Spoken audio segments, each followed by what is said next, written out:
Here's what's acceptable to everybody. Being on time, right? Not being on time is acceptable probably, to a lot of people, but some, it's going to cost you. Now, the mind must be nourished. It's got to have good food.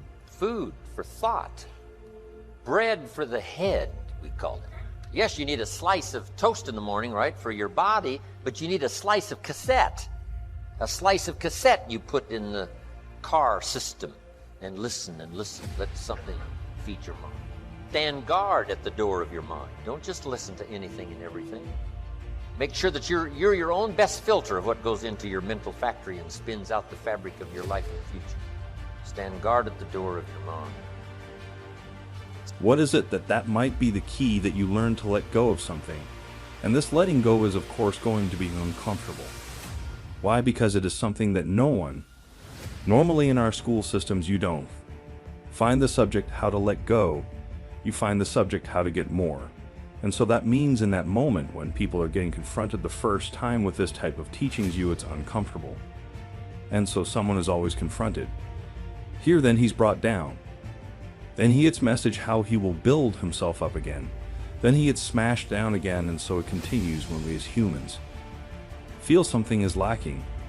The answer is just consume more, which means just go out and look where you're going to find something that is going to fill up that gap, to fill up that hole that you are feeling. That is the approach that we have outside. You need a good library. And in this library, you need all kinds of diversity. You need a book on Gandhi and you need a book on Hitler. Gandhi to show you how high and lofty someone's ambitions that are noble can go, and the other one to show you how despicable and low someone can sink in terms of pure evil embodied in a human. Don't be afraid of the debate. Don't be afraid of the health debate. Don't be afraid of the religious debate, the spiritual debate. Don't be afraid of something you believe in to be challenged, because that's where the vigor and the flourishing of something is. It survives the debate. If it survives the debate, it's a pretty good idea. A senator in Washington, D.C. says, I got a great idea. Somebody says, oh, let's grab it and run with it. Say, no, we don't just grab it and run with it. What's the Senate for? To debate. And the rest of the Senate says, put your idea on the table and let's debate. Let me point out another important distinction between character and charisma. You may have noticed it already. In both its definition and its derivation, character doesn't refer to other people. It doesn't refer to having power over other people or getting other people to follow you or gaining favor with other people. Character is something that you have and that you are. You could be marooned on a desert island and your character would still be important. In fact, it would likely be very important in that situation. But charisma wouldn't do you any good at all. Charisma requires the presence of others, while character is all about you. Character is the person you are after you've chiseled and have gotten past all the unnecessary material to what's underneath. I teach my staff around the world, put your goals in your journal. Because one of the major people you want to study is yourself. Say, here's the list of goals I put together 3 weeks ago. Here's the list of goals I put together 2 years ago. Here's some of the changes I made, rearrangement of my priorities. I scratched these off, I put these on, I've gotten these. Study your accomplishments, study what your desires are. Put them on paper, write them down. Here's another reason for writing your goals down. It shows you're serious about doing better. And to do better, you gotta get serious. You don't have to be grim, but you must be serious. Everybody hopes things will get better. Everybody hopes. Poor people hope. That ought to tell you something. It means the future does not get better by hope. It gets better by plan. Your personal behavior in the marketplace. Not just what you know and what you've learned, ready now to serve in product or service, but a big share of your future success, both economically and every other way, is going to lie in your own behavior. This is part of personal development. how do you affect other people?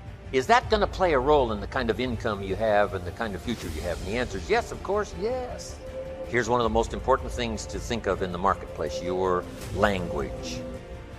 Now, some people who are inclined to use bad language, I'm telling you, in the marketplace is not the place. To use bad language in the marketplace, it's too costly. If you were to add up what it really cost, I'm telling you, you'd be a lot more careful. You've got to shift gears from the bar language to the marketplace language. Some things you can get by with telling a dirty story and, using a little profanity in the bar, but now when it comes to the marketplace, you've got to be careful. Everything will change for you if you will change. You don't have to change what's outside. All you've got to change is what's inside. To have more, you simply have to become more. And then he said, don't wish it was easier, wish you were better. Start working on yourself, making these personal changes. And he said, all change for you. Don't wish for less problems, wish for more skills. Life is going to happen, and you're going to set up a plan, and you're going to have a vision, and you're going to hope that it's going to turn out perfect. But what so often happens in life is that things get burned and things go the wrong way, and it's in that moment that you're going to have to choose your reaction. Do you have a choice to make? Do you have the right reaction, or do you have the wrong reaction? Some of us were tempted, I'll just lay here, and it will pass over me. I'm telling you, you will be in a vicious cycle forever. You have to get up. Some of you have been knocked out by light, and you got up and saw the blood. He hit me. Sometimes in life you have to hit back, recycle your pain, get something from it. You're already in pain. Use it, do something with it, allow it to take you to the next level. Allow your pain to push you to greatness. Here's a key phrase: beware of using inside lingo on the outside world. All the computer guys had to learn that, right? They got off in this spacey kind of language stuff, and they found out people that bought their computers didn't know how to run them simply because they couldn't understand the language. Now they had to say, well, we can use this language among ourselves, the computer lingo among ourselves, but we got to shift gears now in the marketplace and make this user-friendly in terms of language that people can understand. So, strange language in the inside circle of business and so on is okay, but you have to sort of shift gears now when you get out into the marketplace. Get up, your mama needs you, your daddy needs you, your children need you. Get up, your why is going to push you when you can't push yourself. When you want to quit and give up, your why is going to give you that edge you need, that advantage you need, that lift that you need to get to the next level. Your why, you better go inside. You still looking outside for the stuff that's already inside. You're still looking for someone to save you when you're already your superhero. You're looking for some information from somebody when you already got what you need in your head. It's just time for you to get up and be the best version of you.